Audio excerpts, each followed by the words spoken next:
আল্লাহ রাব্বুল আলামিন বলেন, ইন্না আরাদনাল আমানাতা আলাস সামাওয়াতি ওয়াল আরদি ওয়াল জিবাল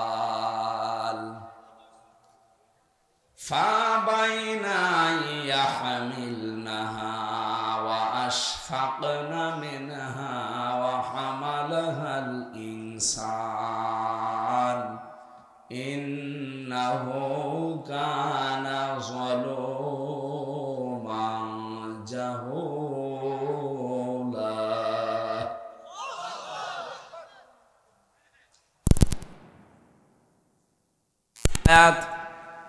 আল্লাহ পাক বলেন, অবশ্যই এই যে একটা আমানত, কোরআনে কারিমকে আল্লাহ আমানত বলেছেন। এই আমানতটা আমি পেশ করেছিলাম আকাশের কাছে, জমিনের কাছে, পাহাড়ের কাছে, কেউ রাজি হয়নি। ফা বাইনা সবাই অস্বীকার করেছে, অপারগতা স্বীকার করেছে। আহমেল নাহা, তাকে বহন করার জন্য কেউ রাজি না। প্রত্যেকেই বলেছে বিশাল আমানত, এত ভার, এত ওজন আমাদের দ্বারা নেওয়া সম্ভব না। ওয়াশফাকনা, তারা ভয় পেয়েছে। এই মানুষগুলো তো বহন করতে চায়নি, এই সৃষ্টিগুলো তো আমার কোরআনে কারিমকে বহন করতে চায়নি। শুধু তাই না, তারা ভয়ও পেয়েছে। রব্বুল আলামিন বলেন, অবশেষে মানুষ এ দায়িত্ব নিয়েছে। ইন্নাহু কানা যালুমান জাহুলা, নিশ্চয় সে অতিশয় জালেম এবং অজ্ঞ। কি বুঝলেন এই আয়াত থেকে? এত বড় বড় বিশাল সৃষ্টি, যেখানে আকাশ তাকান কত বড়, শুধু একটা না, এরকম 7টা আকাশ আল্লাহ বানিয়েছেন। আল্লাযী খালাকা সাবআ সামাওয়াতিন তিবাকা, 7 তবক আসমানের নাম শুনি আল্লাহ এত বড় বিশাল বিশাল আসমান আল্লাহ বানিয়ে রেখেছেন। জমিনের ভেতরে শুধু আমরা চোখে যা দেখি এতটুকুই না, কত বড় বিশাল জমিন। এই জমিনকে ঠিক রাখার জন্য আল্লাহ যে প্রেক স্বরূপ পাহাড় গেঁথে দিয়েছেন, এত বড় বড় বিশাল পাহাড়, কেউ আল্লাহর এই কোরআনকে আমানতকে রাজি হয়নি। প্রত্যেকেই ভয় পেয়েছে, না আমরা পারবো না। তো মানুষ আমরা যে কোন বুদ্ধিতে, কোন জ্ঞানে আমরা নিলাম এটা, এত বড় আমানত আমাদের কাছে আছে। আমানতের যে খেয়ানত করবে, নবীজির ভাষায় সে মুনাফিক। কি এটা কিন্তু আমাদের ওপর এখন আমানত। এ কোরআনে কারিমকে আমানত হিসাবে পেয়ে যদি আমরা এর হক আদায় করতে না পারি, বিশ্বাস করেন আপনি কিন্তু কিয়ামতে মুনাফিক হয়ে উঠবেন। আর মুনাফিক যারা, এই মানুষগুলো জাহান্নামে যাবে, একেবারে নিচে থাকবে। যারা কোরআনে কারিমের ধারক বাহক না, কোরআন যারা বিশ্বাস করে না, তারা তো এর বাইরে। আমরা যারা অন্তত এটা বিশ্বাস করে ফেলেছি, আমরা যারা এর উপরে ঈমান রাখি, তারা যদি এর হক পরিপূর্ণভাবে আদায় করতে না পারি, আমাদের কপাল সৌভাগ্যের সোপান হবে না, দুর্ভাগ্যের সোপান হবে। রব্বুল আলামিন বলেন, তাহা মা আনজালনা আলাইকাল কুরআনা লিতাশকা, এ কোরআন আমি এই জন্যে দেয়নি যে আপনি না খেয়ে থাকবেন, মার খাবেন। দুনিয়াতে কোরআনে কারিম দিয়েছি এই কারণে যে আপনাকে কোরআন দিয়ে আমি উপরে তুলতে চাই। জোরে বলেন সুবহানাল্লাহ। লাউ আনজালনা হাযাল কুরআনা আলা জাবালিন লারাআইতাহু খাশিআম মুতাসাদ্দিআম মিন খাশিয়াতিল্লাহ। রব্বুল আলামিন বলেন, যদি আমি এই কোরআনে কারিমকে পাহাড়ের উপরে নাজিল করতাম, নবী আপনি জানেন কি হতো দৃশ্য? আল্লাহ রাআইতাহু, অবশ্যই আপনি দেখতে পেতেন, খাশিআতাম মুতাসাদ্দিআ, 2টা শব্দ দিয়েছেন আল্লাহ। 1 নম্বরে সে ভয়ে বিনীত হয়ে, 2 নম্বরে বিভক্ত হয়ে যেত, খণ্ড খণ্ড হয়ে যেত। মুতাসাদ্দিকান শব্দের শাব্দিক অর্থ হচ্ছে 2 ভাগ হওয়া। পাহাড় পর্যন্ত দুই ভাগ হয়ে যেত। আল্লাহর ভয়ে, কারণ এটা আল্লাহর মুখ থেকে বের হওয়া বাণী। আমরা শুনতে যত সহজ মনে হচ্ছে, বিষয়টা অত সহজ না। আপনি চিন্তা করতে পারেন, আল্লাহর মুখের বাণী, এটা বের হয়েছে সরাসরি তার মুখ থেকে। কে ডিস্টার্ব হয় কেন?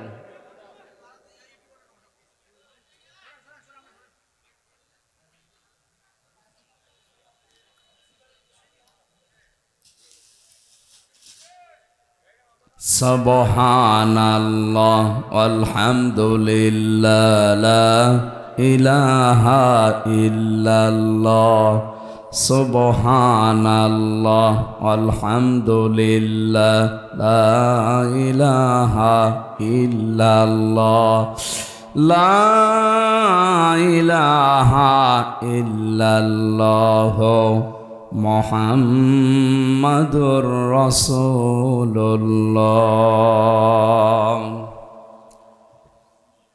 চাঁদপুরবাসী, কোরআনে কারীম শোনার জন্য যারা এসেছি, কিছু বর্ণনা একটু টাচ দিলাম আল্লাহর পক্ষ থেকে। কি জিনিস আমরা পেয়েছি, কে নিয়ামত আর শুনছি। এই কোরআনে কারীম শোনার জন্য যে আল্লাহ আমাদেরকে ঘর থেকে পর্যন্ত নিয়ে এসেছেন, এটা আমাদের ওপর আল্লাহর একটা দয়া। আমি বললাম না, 6666টি আয়াত আল্লাহর পক্ষ থেকে আমাদের জন্য উপহার। এটা গ্রহণ করে নিতে পারলে আপনি সৌভাগ্যবান হবেন, আর যদি অস্বীকার করেন তাহলে আপনি হবেন দুর্ভাগা, হতভাগা। আমরা কি আমাদের ভাগ্য হত করতে চাই? আমরা ভাগ্যকে সুপ্রসন্ন করতে চাই। আমাদের ভাগ্য যেন সব চাইতে ভালো হয় বিশ্বে। শুধুমাত্র একটাই কারণে তামাম দুনিয়া আজ আমরা ভয়ে আছি। পাশের একটা রাষ্ট্র পেয়েছি প্রতিবেশী, এটা একটা কলঙ্ক। তামাম দুনিয়াটা দিয়ে দিন পর্যন্ত আমরা জানতাম, ওরা ছড়িয়েছিল সারা দুনিয়ার মোড়লদের কাছে যে আমাদের দেশে সংখ্যালঘু নির্যাতন হয়। অথচ পুরা উল্টি এখন দেখতে পাচ্ছি সারা পৃথিবীতে সবচাইতে বেশি সংখ্যালঘু নির্যাতন হয় ইন্ডিয়াতে। আর আমার মুসলমান ভাইকে জবাই করছে শুধু গরু খাওয়ার অপরাধে। গত পরশুদিনও দেখেছেন, দুইটা যুবতী মুসলিম মেয়েকে ধর্ষণ করার পর লজ্জাস্থানে লোহা ঢুকিয়ে দিয়েছে। এ পৃথিবীর নিকৃষ্টতম এখন মানবতার শত্রু এই উগ্রপন্থী হিন্দুরা।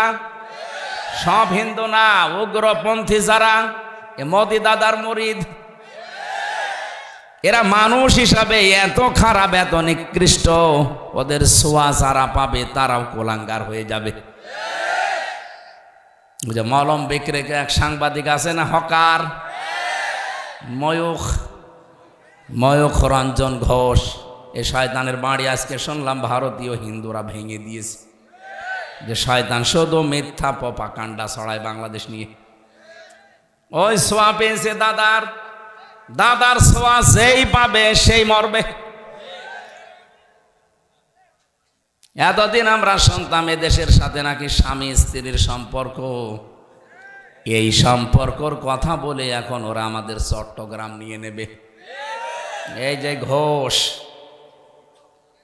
এ মলম বিক্রেতা কয়দিন বলছিল না যে চট্টগ্রাম নিয়ে নেব, বাংলাদেশ থাকবে না। ওর নাকি খুব আফসোস হয় যে এসে থাকবে না। তো তোর আফসোস করার দরকার কি? আরে দাদা, আপনি কি যৌতুক চান? আর মেয়ে তো পালিয়ে গেছে, যৌতুক কিসের? পালানো মেয়ের কোনোদিন যৌতুক হয়? ও মেয়ের বিয়েই তো আমরা মানি না। বিয়ে মানি না এই কারণে, কারণ যার সাথে এতদিন কথাবার্তা চলছে সে তো ফুল হাতা, আর আমরা কি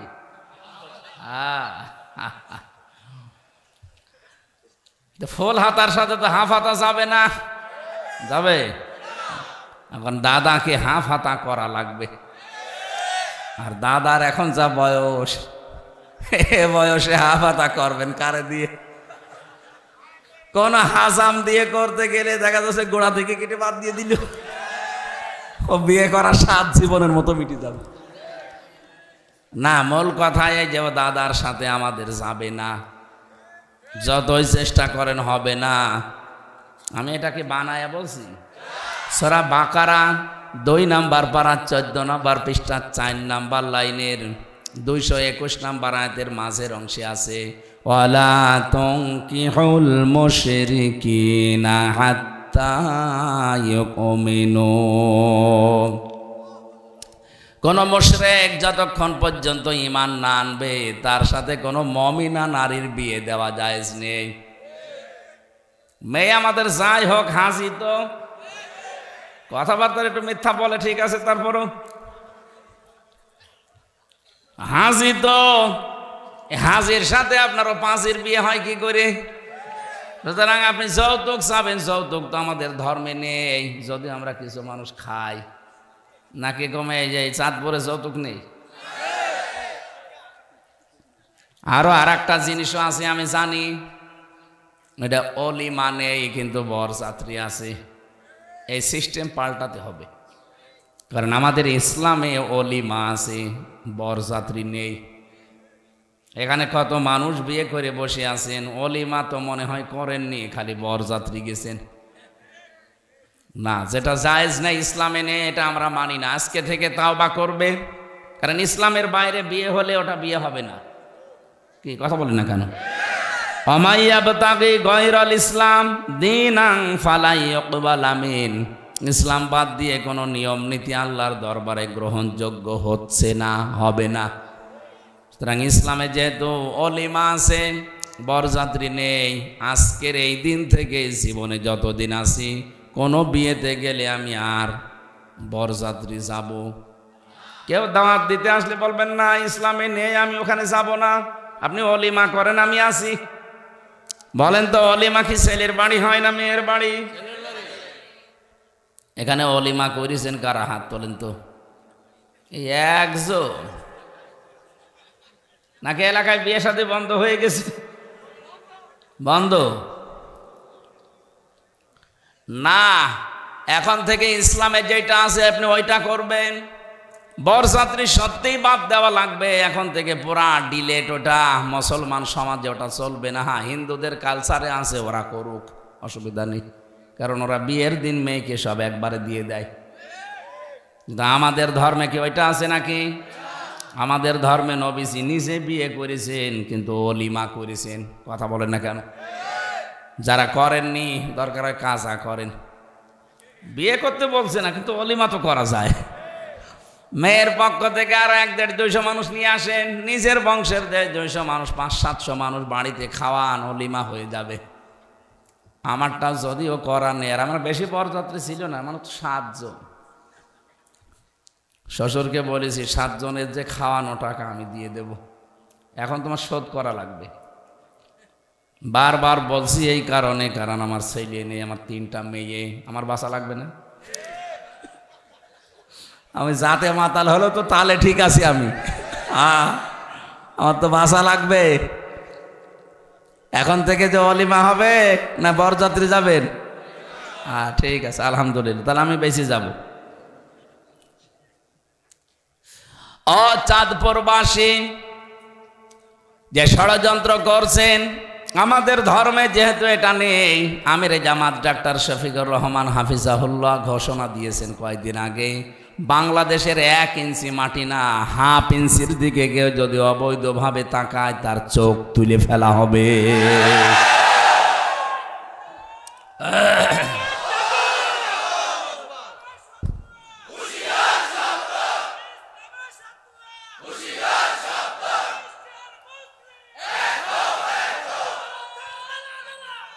আলহামদুলিল্লাহ ভাই, আমি এত কিছু বলতাম না। ওরা মুসলমান এতদিন জুলুম অত্যাচার নির্যাতন করে মিথ্যা প্রপাগান্ডা ছড়িয়েছে, ঠিক আছে, কিন্তু এখন দেখছি প্রতিনিয়ত ওরা আল্লাহর ঘর ভাঙতেছে। একটা ভুয়া ধোয়া তুলে বিশ্বের বিভিন্ন দেশে আমরা শুনি কেউ মাটির নিচে তেল পায়, গ্যাস পায়, সোনা পায়, লোহা পায়, আরো শয়তানরা শুধু মাটির নিচে মন্দির পায়। এগুলো কিচ্ছু না, পোড়া ভুয়া। 500 বছর আগে, 1000 বছর আগে নাকি ওখানে মন্দির ছিল, এই জন্য আল্লাহর ঘর তারা ভেঙে দিচ্ছে। আমরা যেতে এখন বলে ঢাকার স্বামীবাগের ইস্কন মন্দির, 500 বছর আগে ওইটা আমার মসজিদ ছিল। আমাদের ধর্মে জোর জবরদস্তি নেই, বাড়াবাড়ি নেই, এই জন্য আমরা কিছু বলি না। যদি বাড়াবাড়ি জোর জবরদস্তি থাকতো, এ দেশে মাত্র 4 ভাগ হিন্দু, পিটিয়ে বিদায় করে দিতাম। না, আমরা জানি এই দেশে যে জন্ম নিয়েছে সেই এই দেশের বৈধ এবং গর্বিত নাগরিক। আমার যেমন দেশের উপর হক আছে, অধিকার আছে, তারও আছে। বাংলাদেশ আমরা সাম্প্রদায়িক সম্প্রীতির উজ্জ্বল দৃষ্টান্ত পৃথিবীতে দেখিয়েছি। এদেশে রোজার পূজা পাশাপাশি হয়, কথা বলেন না কেন? 96 ভাগ মুসলমান এই দেশে, আর মাত্র 4 ভাগ অন্য ধর্মের মানুষ আছে। 850 বছরে এলাকা মুসলমানেরা শাসন করেছে। যদি বলেন তো আমাদের ধর্মে বাড়াবাড়ি থাকলে একটা হিন্দু থাকতো। আপনারা কি করছেন? বিশ্বের মানুষকে এতদিন জানাতেন যে দেশে সংখ্যালঘু নির্যাতন হয়, অথচ পুরো মিথ্যা। এটা গোবিন্দ পরামানিক পর্যন্ত কয়দিন আগে বলিস যে এই দেশে আমরা সব চাইতে এখন আগস্টের 5 তারিখের পর থেকে নিরাপদে আছি। যতই প্রপাগান্ডা ছড়াচ্ছেন, আল্লাহ সব যেন ফাঁস করে দিচ্ছে। রব্বুল আলামিন বলেন, মাকারু মাকারনা মাকারা ওয়া হুম লা ইয়াশউরুন। ওই মানুষগুলো ষড়যন্ত্র করেছিল, আর আমি আল্লাহ একটা কৌশল করেছিলাম। ওদের ষড়যন্ত্র আমি আল্লাহ নস্যাৎ করে দিয়েছি, ওরা টেরও পায়নি। ফানজুর কাইফা কানা আকিবাতু মাকরিহিম আন্না দাম্মারনাহুম ওয়া কওমাহুম আজমাইন। বলেন আল্লাহু আকবার। আমি যে কথা বলি ওখান থেকে বাস্তবে একটা শিক্ষা নিয়ে আসি। দেখেন তো আয়াতে কি শিক্ষা আছে? সূরা নমল 19 নম্বর পারা 20 নম্বর পৃষ্ঠার 5 নম্বর লাইনের 51 নম্বর আয়াতগুলো রব্বুল আলামিন বলেন, ফানজুর কাইফা কানা আকিবাতু মাকরিহিম। আপনি একটু নজর করে দেখেন না কেন, এই সমস্ত অপরাধী যারা ষড়যন্ত্র করেছিল, এদের সাথে আমি আল্লাহ কি আচরণ করেছি? আন্না, অবশ্যই আমি আল্লাহ, দাম্মারনাহুম, আমি আল্লাহ ধ্বংস করে দিয়েছি তাদেরকে, অকওমাহুম, তাদের জাতিকে, জ্ঞাতি গোষ্ঠীকে, আজমাইন, পুরাটাই। কিভাবে ধ্বংস করেছি এবার আল্লাহ যেন আমাদের চোখে আঙ্গুল দিয়ে দেখাচ্ছেন। যদিও আয়াতটা লূত আলাইহিস সালামের জামানার ঘটনা, কিন্তু বাংলাদেশে 2024 সালের 5 আগস্টে মনে হয় নতুন করে নাজিল হয়েছে। দেখেন মেলে কিনা। ফাতিল কাবুয়ুতুহুম খাবিয়াতাম বিমা যালামু। এই এদিকে তাকান। আল্লাহ পাক বলেন ফাতিলকা, এভাবে যেন হাত দিয়ে দেখাচ্ছেন, যারা আলেম আছে বুঝবেন। ফাতিলকা বুয়ুতুহুম, বাইতুন দেননি, বুয়ুত বহু বচন, হোম জমির। এটা আমার যেন কেন মনে হচ্ছে আল্লাহ নিজের আঙ্গুল দিয়ে ভাবে আমাদেরকে ইঙ্গিত দিচ্ছে, এই যে এই সেই ঘরগুলো, এই সেই ঘরগুলো। এটা কামালের ঘর, এটা মায়ার ঘর, এটা নাসিমের ঘর, এটা হানিফের ঘর, এটা কাওয়ার ঘর। আমি যদিও এখানে নাম লেখা নেই, কিন্তু নামগুলো বললাম এই কারণে আল্লাহ যেন এই ঘরগুলো দেখিয়ে বলছেন, খাবিয়াতান, জনশূন্য করে দিয়েছি, ওজাড় গৃহ বানিয়ে দিয়েছি, পরিত্যক্ত হয়ে পড়ে আছে, বিমা যালামু, এদের জুলুমের কারণে। এ মানুষগুলো এত জুলুম করেছিল, এত অত্যাচার নির্যাতন, গুম খুন, আয়না ঘর পর্যন্ত বানিয়েছে। আমি প্রথম 10 দিন ছিলাম এই আয়না ঘরের মিনি, যেটা ছোট, যেটা ওইটাই, বড়টাই আমার নেয়নি। আমি দেখেছি মানুষের প্রতি অত্যাচার কিভাবে করা হয় সেখানে। মানবতা পুরাপুরি ধ্বংস হয়ে গেছে ওই ঘরে। আল্লাহ বলেন বিমা যালামু, এদের জুলুমের কারণে এদের বাড়ি ঘর পর্যন্ত অভিশপ্ত হয়ে গেছে। এগুলো এখন সব জনশূন্য। আপনি যান মায়ের বাড়িতে যান, আমার কুষ্টিয়ার হানিফের বাড়িতে যান, দেখবেন উজাড় পড়ে আছে এখন টয়লেট। একটা ইট পর্যন্ত মানুষ রাখে নাই, অনেকে পায়খানার প্যান্ট পর্যন্ত খুলে নিয়ে চলে গেছে। এমনি না, বিমা জলামু, এদের জুলুমের কারণে। কারণ এই জায়গাগুলোই বসে বসে এই মায়া সাহেব, আপনাদের এই যে কুমিল্লা পাশের জেলা, আল্লাহর ওলি ছিল একজন, কি বড় বড় দাড়ি, বাহার। মানুষ যে এত শয়তান হয় আমি জানি না।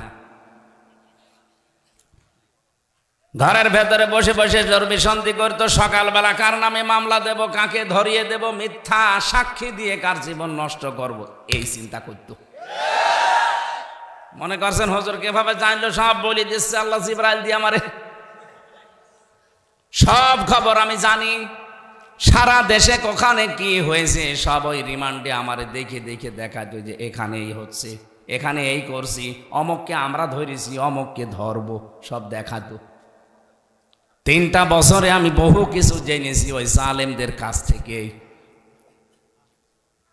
কোথায় কি হবে, কুষ্টিয়ায় হানিফ সাহেব কি করবে, সকালবেলা কাকে মিথ্যা মামলায় জড়াবে, সবগুলো ওরা আগে থেকে জানে। কি শুরু হয়েছিল দেশে আপনি জানেন? ভালো মানুষ এই যে গিয়াস ভাই ঘুমিয়ে আছে ঘরে, ঘুম থেকে উঠে দেখছে থানার হাজতে, কি গো তুই গাছ কেটেছিস? কখন? স্বপ্নে। এইটা চলছিল দেশে। আমি বেশি বলে ফেললাম? এই যে আল্লাহর ওলি আওয়ামী লীগের, হ্যাঁ না, উনি মন থেকে না, মনের খবর তো আল্লাহ জানে। আল্লাহ রসুলের একনিষ্ঠ ভক্ত, দাড়ি দেখে টের পাচ্ছেন না?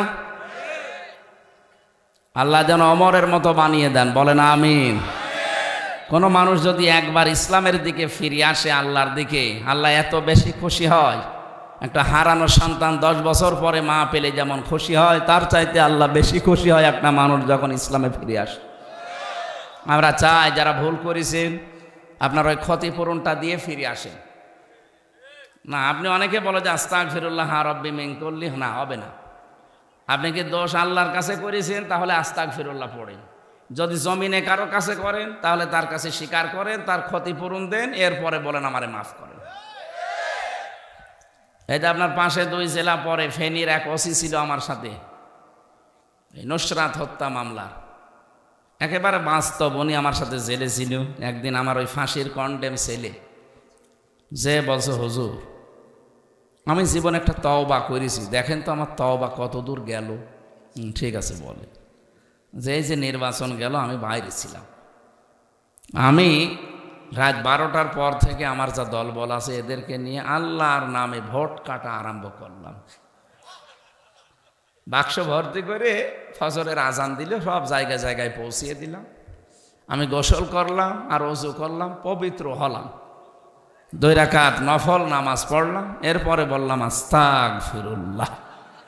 হুজুর আমার এই তাওবা কি হয়েছে? না, আপনার তাওবা হয়নি, আপনার ইয়ার কি হয়েছে? আপনি কি আল্লাহর কাছে অপরাধ করেছেন যে আস্তাগফিরুল্লাহ পড়ছেন? আপনি তো অপরাধ করেছেন হামজার কাছে। কথা বলেন না কেন? একটা এমপি বানাতে 3.5 লাখ 4 লাখ হামজা লাগে, হামজার বউ লাগে। আপনি একবারে সবারটা দিয়ে দিলেন। হ্যাঁ, এখন যদি মাপ পেতে চান, আপনার এই আস্তাগফিরুল্লাহ যদি কবুল হতে হয়, যাদের ভোট আপনি নষ্ট করলেন, যাদের রায়, তাদের বাড়ি বাড়ি যাবেন, যে তাদের কাছে বলবেন যে আমার এই হয়েছে, আপনারা এখন কি করবেন বলেন। ওরা যদি বলে আমরা 2টা করে থাপ্পড় দেব, 2টা করে থাপ্পড় খাবে। কি অসুবিধা কি? আপনার তো মাপ পাওয়া লাগবে। মাপ পেতে চাইলে ওরা যা চায় তাই করবেন। যদি বলে না আমরা প্রত্যেকে একটা করে লাথি দেবো, তো লাথি খাবেন। 2 নম্বরে আপনি যার যা ক্ষতি করেছেন এই ক্ষতিপূরণটা তাকে দিয়ে এরপর আপনি আস্তাগফিরুল্লাহ পড়েন। এই 15.5 বছরে আপনার কারণে অনেক মানুষ বাড়ি ঘুমাতে পারে না, আপনি কি জানেন? এই 15.5 বছরে আপনার জন্য অনেকে ব্যবসা করতে পারে নাই। আজকের প্রধান অতিথি তারা 2 ভাই এসেছিল না, আমার কাছে বলছিল যে আমরা খুব চাপে ছিলাম, এখন একটু আসি শান্ত। কত মানুষ তার জায়গায় বসে যে ব্যবসা করবে, খালি দলীয় পরিচয়ের কারণে করতে পারে না। আপনার কারণে অনেকে তার চেয়ার থেকে আর এক চেয়ারে উঠতে পারে নাই। আমি বেশি বলছি?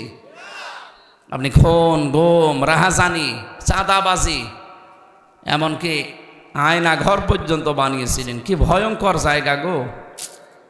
একটা মানুষকে, আমার সাথে মুফতি ফখরুল ভাই ছিল পাশের জেলায়, যে নোয়াখালী হাতিয়ায় বাড়ি, উনি আমারে বলছিল, হামজা ভাই আপনারা কোথায় রেখেছে আমি জানি না, আমারে নিয়ে গিয়েছিল এই জায়গায়, যে এই পায়ের ভেতর দিয়ে হাত ভরে দেয়, যেখানে এভাবে হাত ভরে, সামনে যে ঘর লোহার ব্যারিকেড আছে ওর সাথে হাত টাঙিয়ে চেন দিয়ে আটকিয়ে দেয়।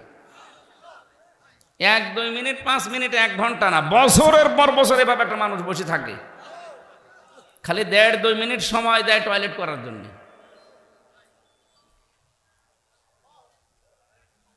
সকালবেলা কয়েকটা ছোলা দিয়ে যায়, দেখলাম পচা ছোলা। তাও আমাদেরটা তো হালকা দিয়েছে ভালো, ওদেরটা আরো কঠিন। আমি তো মিনিটাই ছিলাম, যারা বড়টাই বিগটা ছিল কি কষ্ট দিয়েছে তাদের। দুপুরবেলা 1 মুঠ খাবার দিয়েছে, তো 1 বাটির ভেতরে 4-5 রকমের তরকারি দিয়ে মনে হচ্ছে কেউ মাখিয়ে দিয়েছে। কয়দিন অভাবে খেতে পারবেন? তারপরও তো মাথার উপরে বিশাল টেনশন যে আমি বেশি আছি কিনা কেউ জানে না। কত মানুষের দেখতাম এত বড় বড় নখ হয়ে গেছে, চুল দাড়ি গোপ এত বড় বড়, মনে হচ্ছে জঙ্গল থেকে আসতেছে। রাতের বেলা কাউকে কাউকে এত পিটাতো, আওয়াজ হয়তো বাঁচাও, কিন্তু উপরে তো আওয়াজ যাবে না, মাটির নিচে। হঠাৎ রাত 2টা-3টার সময় এসে 4-5 জন মুখ বাঁধা লোক কালো কাপড় দিয়ে আপনার ঘরের সামনে এসে বলবে রেডি হন।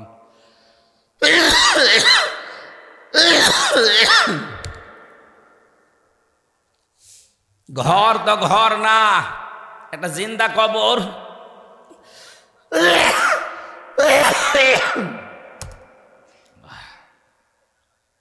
পানি তো ঠান্ডা মনে হয়।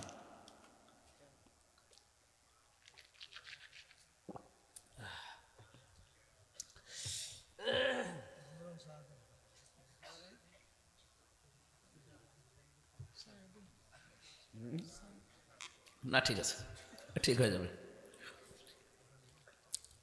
মানে চাপ পড়ছে বেশি তো প্রতিদিন, আজকেও 3টা চলছে, আর কত কোলাবে শরীরে। আরো আরেকটা আছে, সেই আওলাদের রসুল নাকি জাবেরি মাদানি সাহেবের সেই লক্ষ্মীপুর হায়দারগঞ্জ নাক, সেখানে আবার যে ওঠা লাগবে রাত 12টায়। ম্যাশিং হয়ে পড়িস, এই জন্য গলায় আর পারছে না।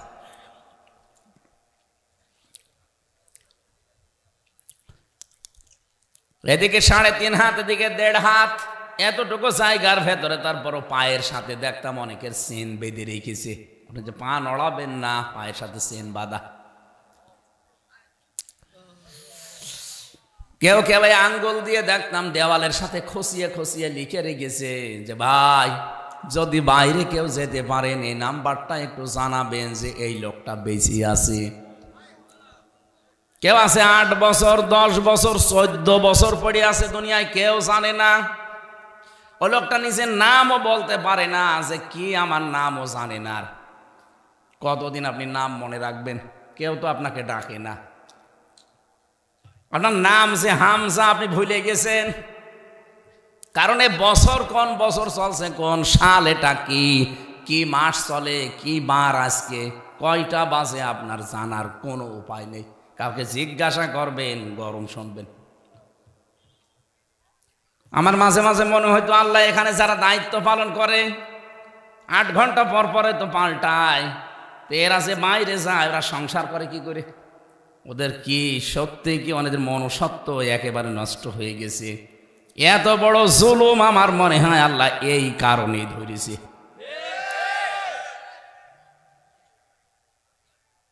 হঠাৎ রাত 12টা-1টার দিকে 5-7 জন এসে মুখ সব বাঁধা এসে আপনার ঘরের সামনে দাঁড়িয়ে ওই ছোট্ট রুমের সামনে বলবে রেডি হও। কি রেডি হব মানে? হ্যাঁ তোমাকে নিয়ে যাওয়া হবে। কোথায়? কিছুই বলে না। আপনি রেডি হতে চাবেন না, 2টা ঘা দিয়ে বাড়ি দেবে পেছনে, এত জোরে বাড়ি দেয় মনে হচ্ছে জায়গা খুলে চলে গেছে।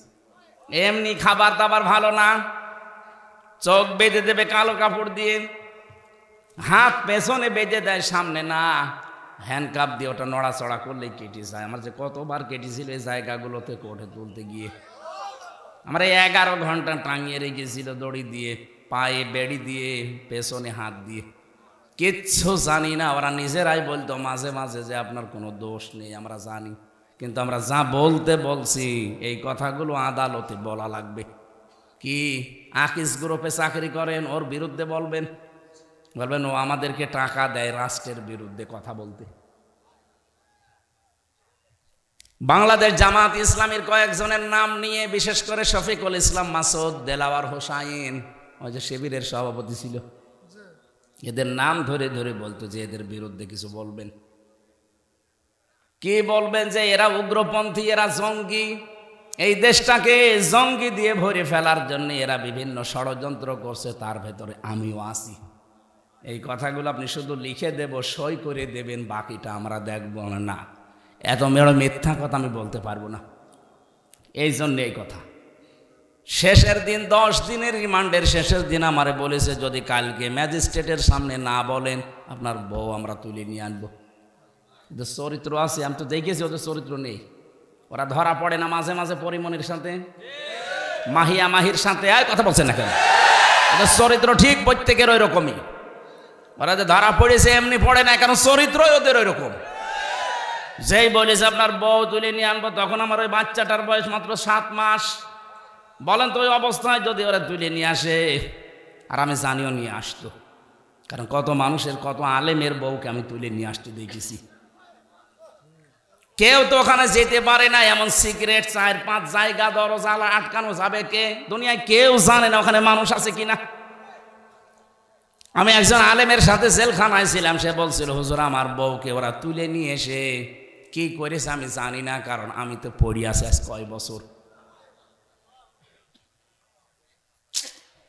শেষ পর্যন্ত বললাম ঠিক আছে যা করবেন করেন, নিয়ে চলেন। কিন্তু ম্যাজিস্ট্রেটটা আমার সাথে প্রতারণা করেছে। উনি আমারে বলল হুজুর আপনার কোনো অসুবিধা নেই, যা যা লিখে দিন আপনি শুধু সই করে দেন, আপনি কয়দিনই বের হয়ে চলে যাবেন। পড়বো তো, বসে পড়ার দরকার নেই। পরবর্তীতে দেখলাম সব নাকি রাষ্ট্রের বিরুদ্ধে ওরা লিখেছে, আর আকিস গ্রুপের বিরুদ্ধে। এই কারণে আমার নাকি জামিন দেয়নি। জেলখানায় পড়ে আছি 2-3 মাসের ব্যবধানে দেখলাম ওই ম্যাজিস্ট্রেট আমার সামনে, ওর ভেতরে ঘুরে বেড়াচ্ছে জেলে। বললাম কি আপনি এখানে? হুজুর আমারে মাফ করে দিয়েন, আমার বউ আমারে যৌতুক মামলা দিয়েছে। ঠিক আছে, আপনার তো যৌতুক মামলায় দেওয়ার দরকার। আপনি এই কাজ করলেন, আমার জীবনটা আমি করতাম না, আমারে যা বলে দিয়েছিল উপর থেকে আমি তাই করেছি। সব ওদের সাজানো। এক একজনের নামে সন্তান মামলা দিয়েছে 313টা, 556টা। একটা মানুষ যদি 556টা মামলার আসামি, ও কবে জামিন নেবে, কবে বের হবে, কবে হাজিরা দেবে? কি করেছিলেন আপনি বলেন তো? এই কঠিন পরিস্থিতি তৈরি করেছেন যারা যারা, তাদের বাড়ি ঘর আল্লাহ উজাড় গৃহ বানিয়ে দিয়েছেন। আল্লাহ বলেন খবিয়াতান, জনশূন্য করে দিয়েছি। আমি আয়াতটা বাস্তবে একেবারে মেল পেয়েছি আমার কুষ্টিয়ার হানিফের বাড়ি থেকে। আপনি যে দেখেন কি অবস্থা। কেন এগুলো করলেন আল্লাহ? আমার একটা ধারণা, বিশ্বাসেই 16 সালে গিয়েছিলাম হজে, কাবা শরীফ তাওয়াফ করছিলাম। শেষ করার পরে উপরে গেলাম, দেখি পেটের ভেতরে মোচড় দিয়ে ব্যথা করছে। এক পুলিশকে ডাক দিলাম, ইয়া আখি তাল, এদিকে আসেন। কি এখানে ফার্মেসি আছে? কেন? আমার ঔষধ লাগবে। এতক্ষণ ভালোই ছিলাম, হঠাৎ আমার পেটে ব্যথা করছে। পুলিশ আমারে বলছে ইয়া হাজিউল হজ্জা তাই না বিলা দোকা। ও হাসি দেশ কোথায়? জি তুমি বাংলাদেশ। বাংলাদেশ থেকে এসেছি। পুলিশ আমারে বলছে আপনি জানেন না এটা কোন জায়গা? না তো। আবু জেহেলের বাড়ি। আপনি এখনো পায়খানা না করে দাঁড়িয়ে আছেন, তাড়াতাড়ি করেন। পায়খানা করে দেখে আমার পেটের ব্যথা ভালো হয়ে গেছে। মানে আল্লাহ যেন আমাকে হাতে ধরে জিজ্ঞাসা করতে চাচ্ছে, হামজা এত টাকা খরচ করে 6500 কিলোমিটার দূর থেকে এসেছো, আর শয়তানের বাড়িতে পায়খানা না করে চলে যাবা, তাড়াতাড়ি করো। সে আপনি দেখবেন এই দেশে জালেমদের বাড়ি অফিস পর্যন্ত আল্লাহ অভিশপ্ত করে দিয়েছে, কারণ ওই জায়গাটা জুলুমের জায়গা। এদেশের কারো প্রসাব পায়খানার পেটে সমস্যা হলে ঠিক ওই জায়গায় যে কাজ করবে। আপনার ঢাকার ধানমন্ডির ওই বাড়ির দিকে যান, সেদিন নিজে দেখলাম ওটা জাতীয় টয়লেট চলছে, একবারে 8-9 জন করে যায়, কেউ এদিকে কেউ এদিকে কেউ এদিকে, মনে হচ্ছে জামাতবদ্ধ টয়লেট চলছে। এ পর্যন্ত আল্লাহ শেষ করে দেননি। এর পরের শব্দ আমাদের জন্যে বলবো বলবো কোন সূরা বলছিলাম যেন? সূরা নমল। কোন সূরা? সূরা নমল। নমল মানে পিপিলিকা। 19 নাম্বার পারা, 20 নাম্বার পৃষ্ঠা, 7 নাম্বার লাইনের 52 নাম্বার আয়াতের শেষের দিকে আছে। বাড়ি যে খালি মিলিয়ে দেখবেন, আপনার অবশ্যই বিবেক থাকলে নাড়া দেবে। ইন্না ফি যালিকা লায়াতাল লিকাউমিন ইয়ালামুন। এখানে যারা আরবি গ্রামার বোঝে, ইন্না আছে, এরপরে লামে তাকিদ আছে। আল্লাহ 2 বার গ্যারান্টি দিয়ে জানিয়েছেন অবশ্যই এর ভেতরে শিক্ষা আছে, অবশ্যই এর ভেতরে শিক্ষা আছে। লিকাউমিন ইয়ালামুন, যারা জ্ঞানী, জ্ঞানী সম্প্রদায় যারা, তাদের জন্য শিক্ষা কি সেটা? জালেমদের এত বড় বিশাল গভীর শিকড় যদি আল্লাহ কেটে দিতে পারে, আপনি চিন্তা করেছেন এই 15 বছরে কত গভীরে পৌঁছিয়েছিল ওরা? ইউনিয়নের দারোয়ান থেকে শুরু করে সংসদ পর্যন্ত প্রতিটি জায়গায় ওদের লোক সেট করা ছিল। এক কথা বলে না কেন? এই কারণেই তো 2024 সালের 5 আগস্টের বিকাল পর্যন্ত ওরা চেষ্টা চালিয়েছে। বিশেষ করে প্রশাসনে যারা, আমার মনে হয় এদের মাফ করা ঠিক না। সবাইকে না, দলীয় যেইগুলো, এগুলো কি মানুষের ভেতরে পড়ে? আপনি একেবারে সরাসরি ধরে ধরে গুলি করছেন, এখনো ভিডিও ফুটেজগুলো আছে। এমনি আপনি আসতে চাকরিতে যোগ দিতে ভয় পাচ্ছেন, আপনি জানেন তো যে আপনি কি করেছেন। আল্লাহ বলেন ফাকুতিয়া দাবিরুল কওমিল্লাযিনা যালামু। কতিয়া এটা মজল, এর ফাইল জানা নেই। সূরা আনাম 7 নাম্বার পারা 12 নাম্বার পৃষ্ঠা 4 নাম্বার লাইনের 45 নাম্বার আয়াতের প্রথম অংশে আছে। আল্লাহ পাক বলেন জালেমদের শিকড় কেটে ফেলা হয়ে গেছে। কেটেছে কে জানা নেই। আপনি সারা দেশের খবর নেন, আমি তো 630টা থানা কম বেশি এবার গেলাম, সব জায়গায় জালেমদের বাড়িঘর, একই অবস্থা। যেখানেই যাই দেখি জালেমদের শিকড় একেবারে আল্লাহ খবিয়াতান বানিয়ে দিয়েছেন, জনশূন্য। ওখানে শয়তানও বাস করতে ভয় পায়, কারণ শয়তান থেকে করবে কি? মানুষ তো প্রসাব করে, পায়খানা করে। তাহলে আমাদের এখান থেকে শিক্ষা নেওয়া দরকার। এই জালেমদের এত বড় শিকড় যদি আল্লাহ কেটে দিতে পারে, এখন যারা অনেকেই বিভিন্ন ধান্দায় আছেন, আগে চেয়ার পাই, দেখেন কি করি, কি করবেন। আপনিও যদি চাঁদাবাজি শুরু করেন ওদের মতো, অনেকে করছে দেখতে পাচ্ছি। এক কথা বলছে না কেন? আগস্টের 5 তারিখের পর থেকে অনেকে চাঁদাবাজি আরম্ভ করেছে। এই যে গত কয়েকদিন আগে গাইবান্ধার সাঘাটায় চাঁদাবাজি করতে গিয়ে কিন্তু বাধা দিয়েছিল জামাতের এক নেতা, তাকে কোপিয়ে আদা মারা করে ফেলিছে। গতকালকে ডাক্তার শাহিন জর্দার ফরিদপুরের জামাত ইসলামের ওনাকে কোপিয়েছে। কারা করছেন এগুলো জাতি কিন্তু সব জানে। বিশেষ করে প্রশাসন আর গোয়েন্দা বিভাগে আমি একেবারে গভীরে তাদের সাথে কথা বলছি, দেখছি তারা কিন্তু 5 তারিখের পর থেকে সব পর্যবেক্ষণে রেখেছে। কি কি কনে কনে কি করছেন সব তারা জানে। তারা সব কিছু পর্যবেক্ষণ করছে, কি কারা এ দেশটা আসলে হাতে নিতে পারে।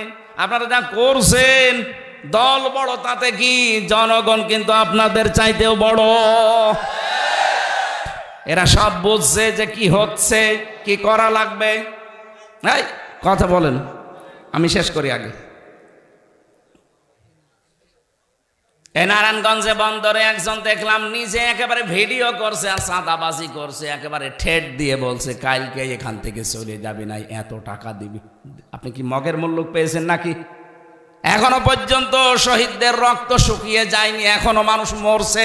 এক কথা বলছে না কেন? গতকালকেও একজন মারা গেছে আরাফাত, 5 তারিখে গুলি খেয়েছিল, এই ঢুকে ঢুকে আজকে মারা গেল গতকাল। এখনো পর্যন্ত শহীদরা শহীদ হতে আছে, আর আপনি চাঁদাবাজি আরম্ভ করে দিয়েছেন। এ জনগণকে কি পাগল পেয়েছেন নাকি? এরা সব কিন্তু বোঝে সময় যখন আসবে উল্টিয়ে যাবেন। এই জন্য এখনো থামেন। আমিরে জামাত ডাক্তার শফিকুর রহমান অলরেডি ঘোষণা দিয়ে দিয়েছে, এই দেশে যদি ইসলাম আসে প্রথম নাম্বার কাজ বন্ধ হবে দেশে সাদাবাজি। সাদাবাজি আমরা করি না, কাউকে করতেও দেব না, কারণ ইসলাম এইটাই, আমি করব না, করতেও দেব না। কারণ অন্যায় যে করে, অন্যায় যে সহে, দুইজনে অপরাধী। বাংলাদেশে এখন ঠিক ওই পর্যায়ে চলে যাচ্ছে।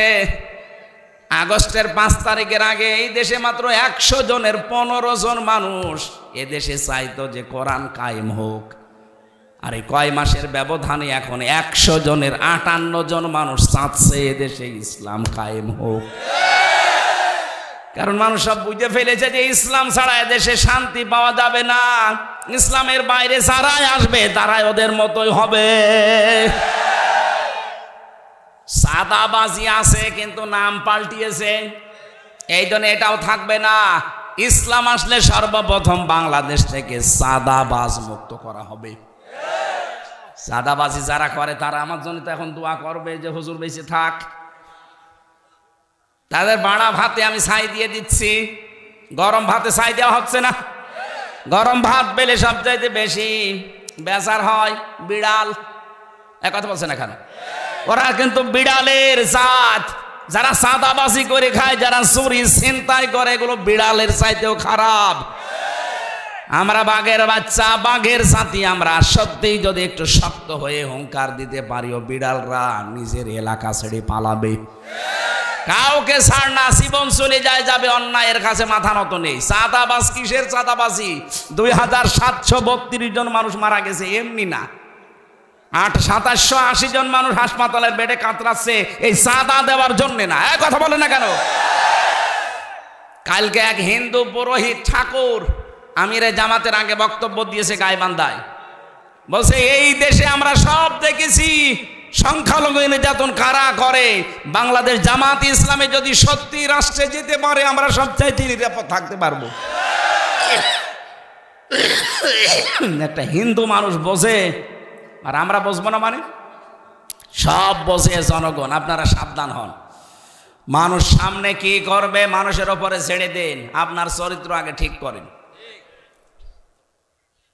জালেমদের এত বড় শিকড় যদি আল্লাহ কেটে দিতে পারে, আপনি আন্দাজে আশায় আছেন যে এই করব সেই করব, কি করবেন আপনি? আপনিও যদি ক্ষমতা পেয়ে জালেম হন, জুলুম করা শুরু করেন, আপনার বাড়িও পায়খানা হবে ইনশাআল্লাহ। জালেমদের কত বাড়ি ঘর দেখে আসলাম। সাহেব পাড়া বানিয়েছে মালয়েশিয়াতে, সব তালা লাগানো দেখলাম। বেগম পাড়া বানিয়েছে কানাডায়, কেউ থাকে না। এ শয়তানরা পালিয়েছে, জালেমরা কিন্তু থাকতে পারে না। এত ভয়, হোটেলে থাকে, চুরি করে হোটেলে একবার যে ঢুকেছে আর বের হয় না। আমি মালয়েশিয়া, সিঙ্গাপুর, থাইল্যান্ডে যেই কয় জায়গায় হোটেলে গেছি দেখি শয়তান দুইটা বসে আছে। কি গো হুজুর আগেই চলে এসেছি, দোয়া করেন। কেন আপনার সে সাহেব পাড়া বেগম পাড়া বলেন না, ওখানে থাকা যায়, পিটিয়ে মেরে ফেলবে। কি করলেন আপনি? এত টাকা পয়সা, থাকতেও পারলেন না, খেতেও পারছেন না। সালমান এফ রহমানের মতো দরবেশ 36,000 কোটি টাকা। কয়েকদিন আগে একটা জরিপ পেয়েছিলাম, এই দেশ থেকে নাকি প্রতি বছরে 42,000 কোটি টাকা করে শয়তানরা পাচার করিস। আরে ভাই 32,000 কোটি টাকা হলে যেখানে পদ্মা সেতু হয়ে যায়, কথা বলছে না কেন? এর চাইতে তো বড় সেতু বাংলাদেশে নেই। তাও তো 3 বার বাজেট করে মারিং কাটিং করে করা, এত টাকা লাগতো না। সর্বোচ্চ 12 থেকে 13,000 কোটি টাকা হলে ব্রিজ বানানো হয়ে যায়, সেখানে 32,000 কোটি টাকা 3 বার বাজেট বাড়িয়ে বানিয়েছে। আর বাজেট যত বেশি চুরি তত বেশি। এইটা ছিল দেশের নিয়ম। খালি বাজেট করেন, বাজেট করতে পারলে। আবুল মাল ছিল আর কামাল ছিল। কি আপনার পাশের জেলা কামাল, দুইটাই মাল মাল, আবুল মাল কামাল।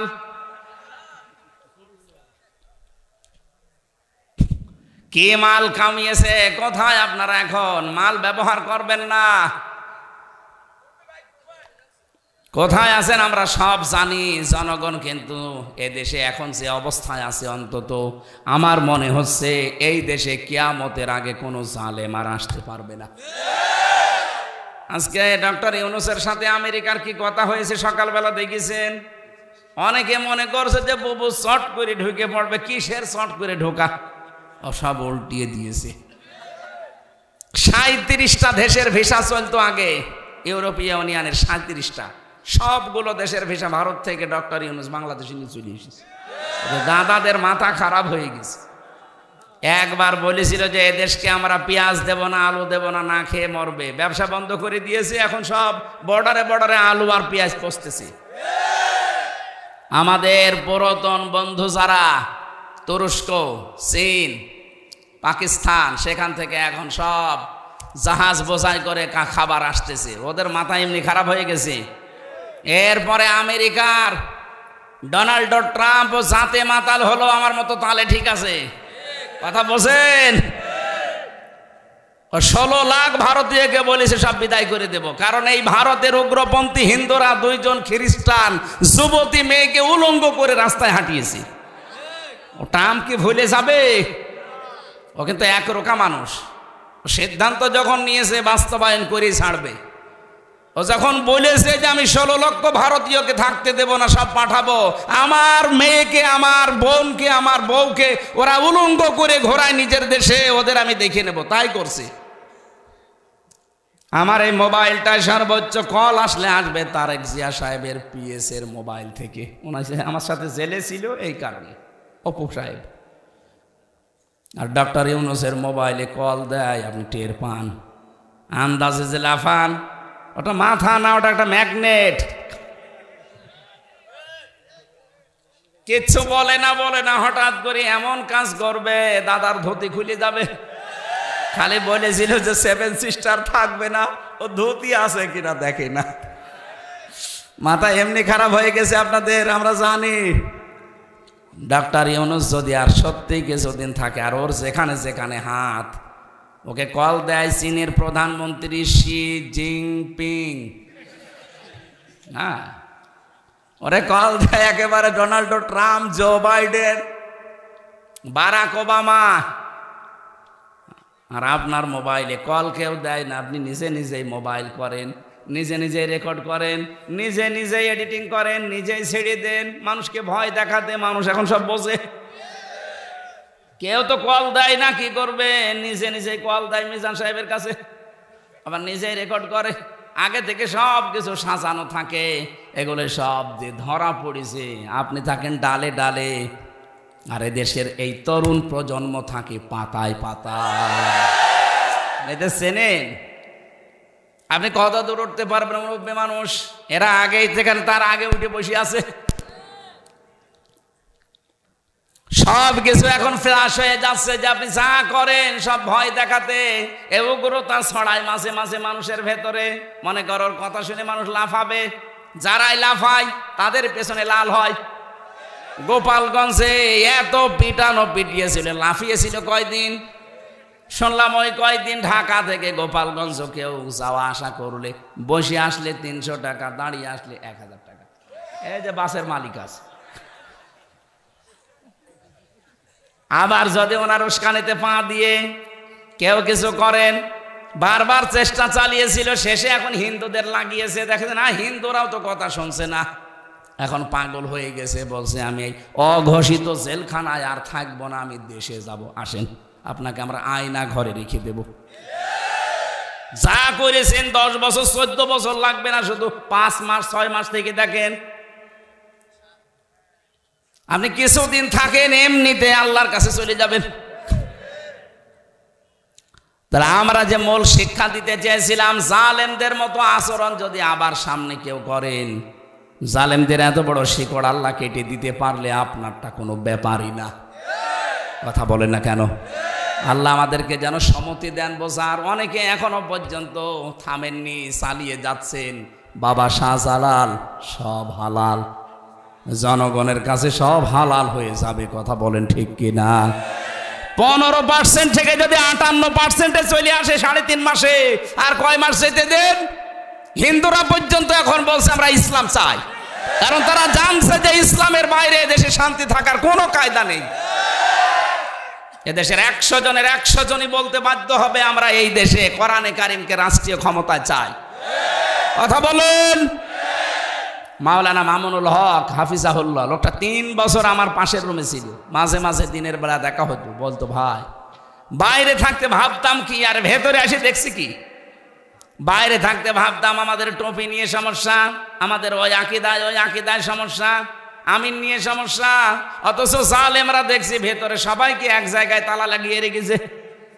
ওখানে হেফাজত ইসলাম, জামাত ইসলাম, চরমনাই সব এক ঘরের ভেতরে রেখে তালা লাগিয়ে দিত আর লিখে রাখতো হুজুর মামলা। কি মামলা?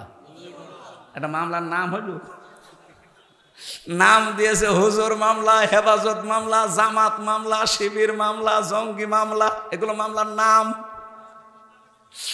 আরে ভাই মামলার নাম হয়তো মার্ডার মামলা, ধর্ষণ মামলা, এই কথা বলছে না কেন? চুরি মামলা, ডাকাতি মামলা, এইগুলো নাই নাম হতে পারে, হুজুর আবার মামলা হয়? কোথায় পৌঁছিয়েছিলেন আলেমদের সাথে? আল্লাহ এমনি আপনাকে নামিয়েছে। আমরা যে তেলাওয়াত করলাম আয়াত সূরা নাহালের 90 নম্বর আয়াতে, বৈষম্য বিরোধী ছাত্র আন্দোলনের 9টা দফা ছিল, এই আয়াতে 6 দফা আল্লাহ দিয়ে দিয়েছেন। আল্লাহ যে 6টা এখানে আদেশ আর 6টা, 3টা আদেশ আর 3টা নিষেধ আছে, ওই 9 দফা কর্মসূচির 6টা এই আয়াতে আছে। এই জন্য আয়াতটা পড়লাম। আমরা তাফসির আকারে বলতে চাচ্ছি, থাকবেন তো? এটা তাফসির মাহফিল যদিও লেখেননি, নাকি লিখেছেন? নাকি ওয়াজ মাহফিল? হ্যাঁ আলহামদুলিল্লাহ। আর একটা তাফসির মাহফিল আমার সামনে আছে, মাইথার দিয়া। মাইথার দিয়া কত দূর এখান থেকে? 7-8 কিলো। 7-8 ফেব্রুয়ারি, আমি 8 তারিখে আছি না? 8 তারিখে মাইথার দিয়া আমি এশার নামাজের পরে উঠবো ইনশাল্লাহ। যারা সময় পান ওখানে যাবেন, একটা সুন্দর সাবজেক্টের উপরে গবেষণামূলক কথা বলবো ইনশাআল্লাহ। আজকেরটাও তাফসির মাহফিল। এই আয়াতে যেহেতু বৈষম্য বিরোধী ছাত্র আন্দোলনের দফা কয়টা? 9টা। কয়টা? এর 6টাই আছে আজকের আয়াতে। আমরা এই আয়াত থেকে দেখি না, চলে যাবেন মনে হচ্ছে। এই যে মুরব্বী, এখন তো সেই মোস্তাক পীর সাহেবের মতো বারবার বলাও যাচ্ছে না, মুরব্বী মুরব্বী। কি একটা কথা ছড়িয়েছে মুরব্বী। না আমি তো ওইভাবে পারি না, ওই মুরব্বী যে কিভাবে বললো। যাই হোক, মুরব্বী মারা হয় আবার মুরব্বী। হ্যাঁ মুরব্বী, ঠিক আছে ভাই, মুরব্বী মানুষ যাক, ওনারা ডেট এক্সপায়ার হয়ে গেছে তো যাক, কিন্তু যুবক মানুষ যাবেন না, কিন্তু যাবেন। হ্যাঁ যুবক মানুষ থাকেন। আমরা তেলাওয়াত কিন্তু আয়াতে যাচ্ছি। এবার জবান খুলে কোরআনের আয়াতটা পড়েন। আউযু বিল্লাহি মিনাশ শাইতানির রাজিম। বিসমিল্লাহির রহমানির রহিম। ইন্নাল্লাহা ইয়া'মুরু বিল আদলি ওয়াল ইহসান ওয়া ইতাই যিল কুরবা। সাদাকাল্লাহুল আযীম। এই 3টা থাক।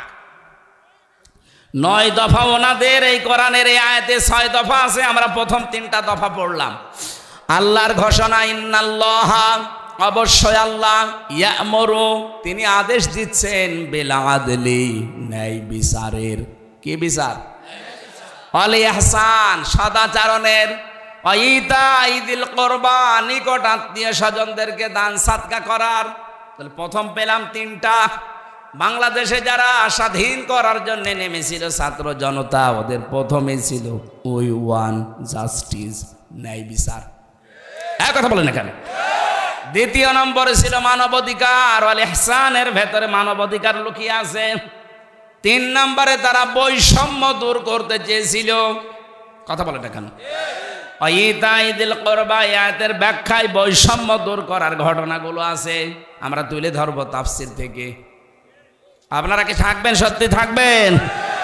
এবার আসেন তো আয়াতের বাংলা যেহেতু বলা হয়ে গেছে, যতটুকু পড়লাম, শানে নজুলের ভেতরে তাকান। ওই জামানায় পুরা মক্কার ভেতরে 3 জন ওসমান ছিল। একজন ওসমান ইবনে তালহা, যিনি কাবার চাবি বহন করতেন। 2 নম্বরে ওসমান ইবনে আফফান, নবীজির জামাই। 3 নম্বরে ওসমান ইবনে মাজউন। এই লোকটা পরবর্তীতে সাহাবী হয়ে যায়। বিশ্বনবী কাবার দেওয়ালের সাথে হেলান দিয়ে বসে আছে। না আপনাদের তো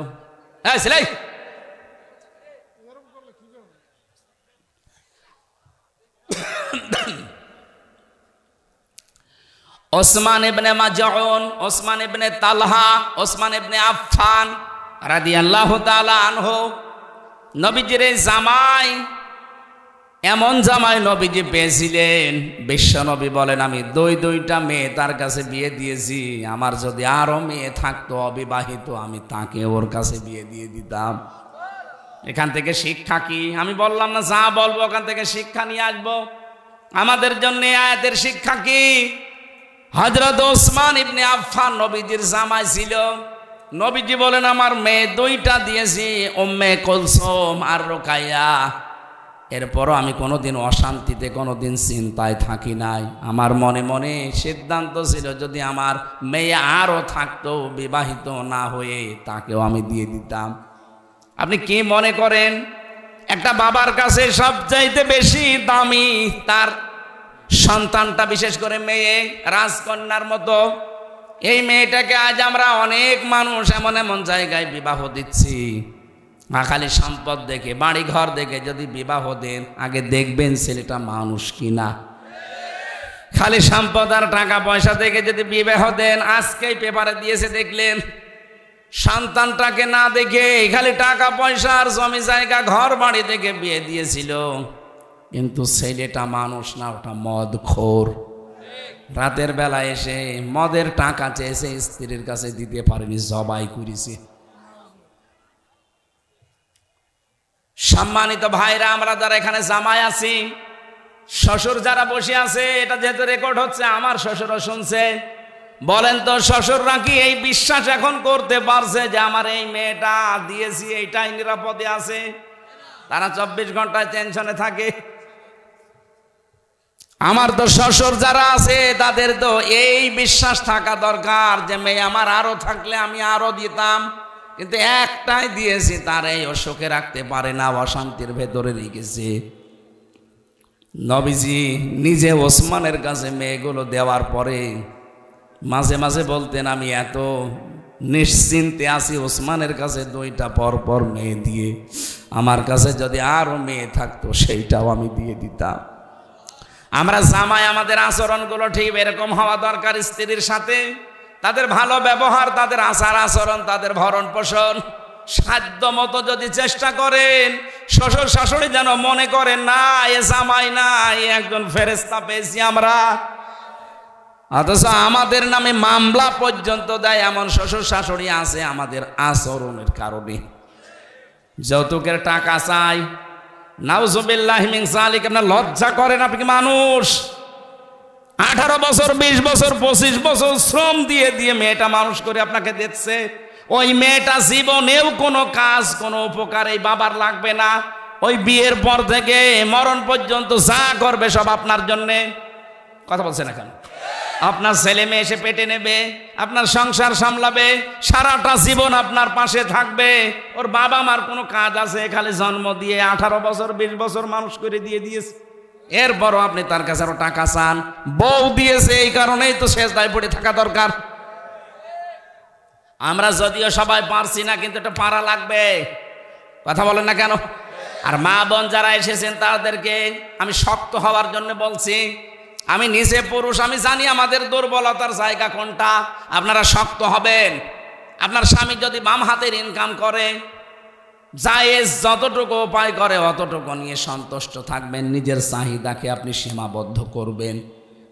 আপনার স্বামীর উপায় মাসে 20,000 টাকা, আপনি যদি আপনার শ্বাস দেয় প্রতি বছরে, এমন এমন আবদার করেন, ও কাজ করতে 18,000 চলে যায়, ও বাকি কি করবে 2,000-এ?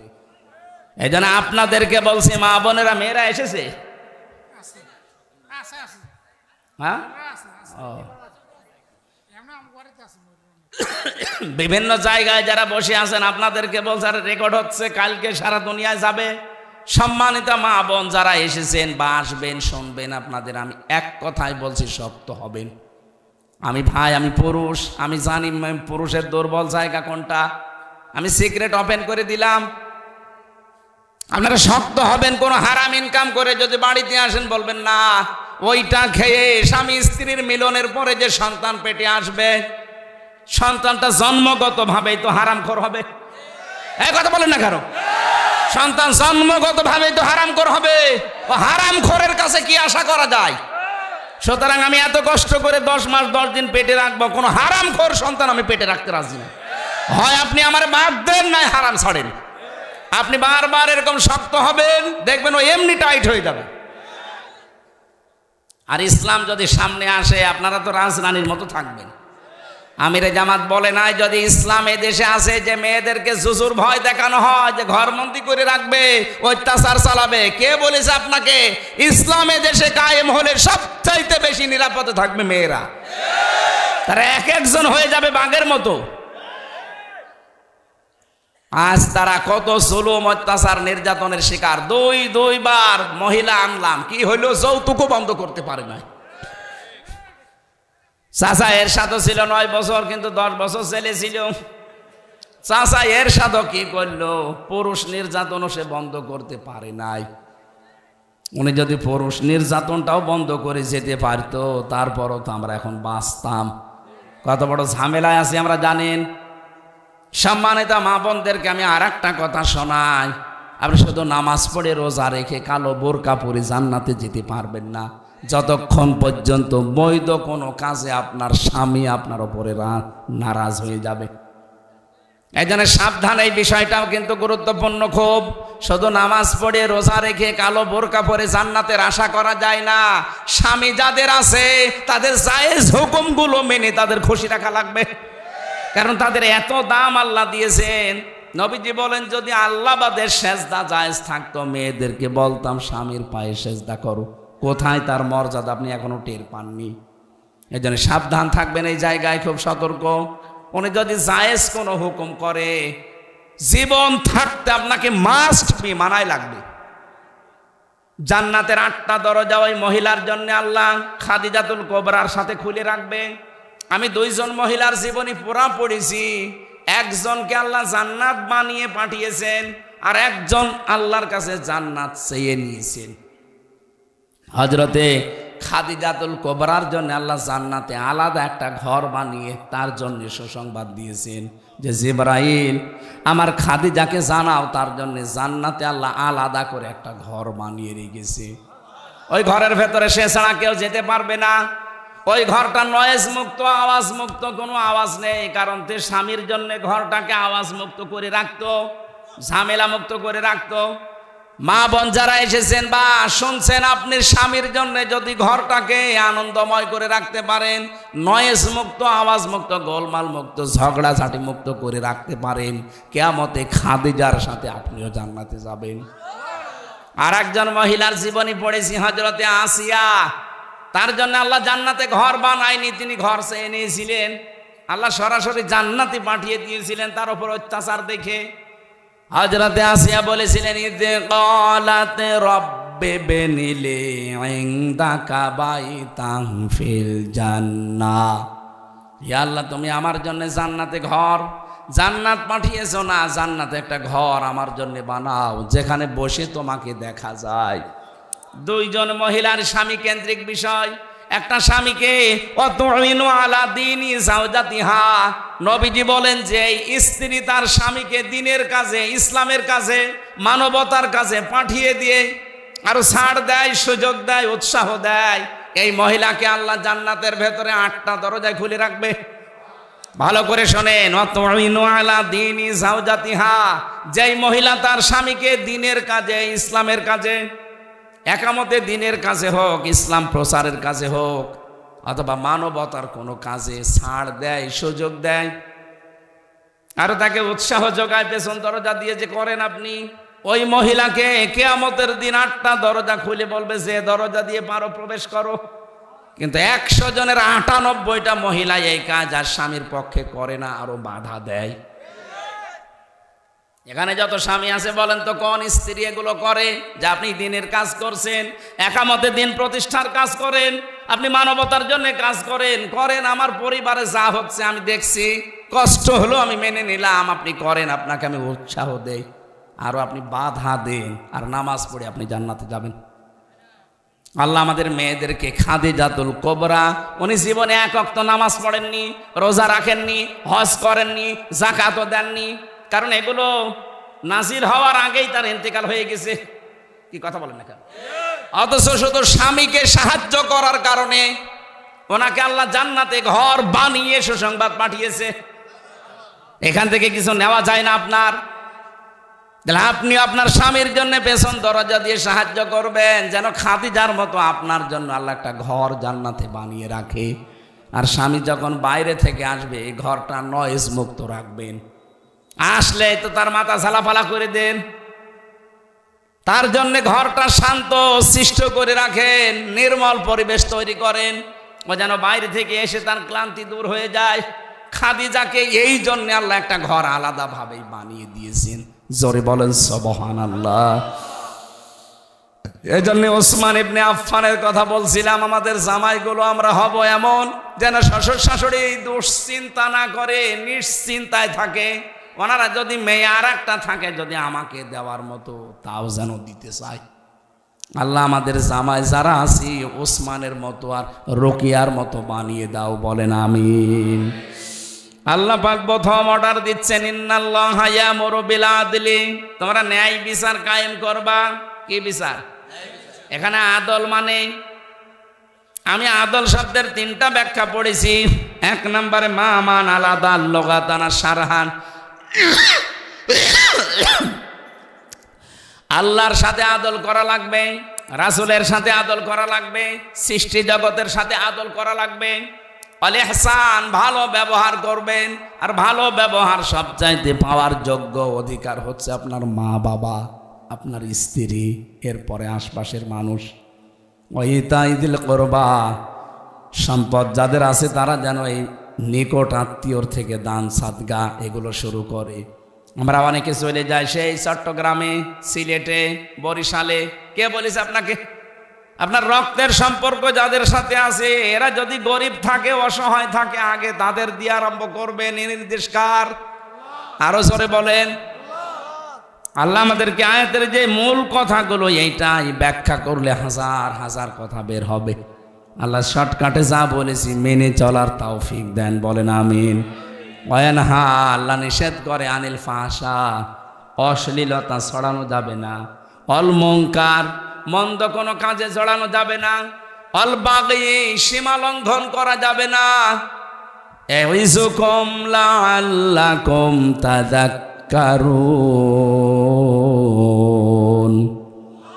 আল্লাহ বলেন এতক্ষণ তোদের ওয়াজ করলাম, আমার ওয়াজগুলো যদি তোরা মেনে নিতে পারিস তোদের উপকার হবে। দুনিয়া আখিরাতে আল্লাহ আমাদেরকে এই ওয়াজগুলো মেনে চলার তৌফিক যেন দান করেন, বলেন আমিন।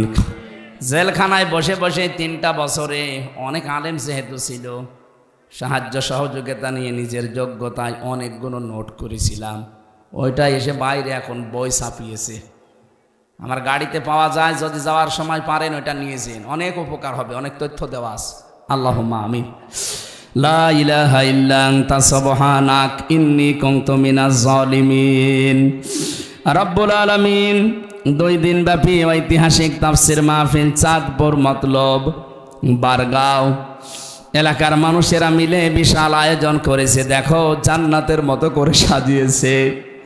কোরআনের জন্য যারা এই টাকা পয়সাগুলো ব্যয় করেছে এদের টাকাগুলো, অর্থগুলো কোরআনের জন্যই কবুল করে নাও।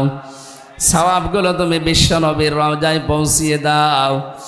যেটুকুই বলেছি আমার ইমান থেকে বলেছি, আল্লাহ মেহেরবানি করে আমাদের সবাইকে মেনে চলার সুযোগ দাও। মাহফিলের সম্মানিত সভাপতি, প্রধান অতিথি, বিশেষ অতিথি যারা এসেছে, বিশেষ করে আলহাজ জাহাঙ্গীর আলম, আলহাজ গিয়াসউদ্দিন তালুকদার, মিজান ভাই সহ যত মানুষ দূর দূরান্ত থেকে এসেছে, মাহফিলের স্বেচ্ছাসেবক যারা, যে যুবকগুলো শ্রম দিয়েছে, আল্লাহ এদেরকে যে মা পেটে নিয়েছে মায়ের পেট খাদিজার মতো বানিয়ে দাও। রব্বুল আলামিন, বড় আশা আমাদের মনে, তোমার কোরআন দিয়ে জমিন চলছে, এটা দেখে মরার তৌফিক দাও। আমরা দেখতে পাচ্ছি কোরআনের হাতে দেশ আসবে পরিচয়, এই দেশ কোরআনের হাতে তুমি দেবে, সেই সিচুয়েশন আসতেছে। আল্লাহ আমাদের চর্ম চোখে দেখার সৌভাগ্য দাও।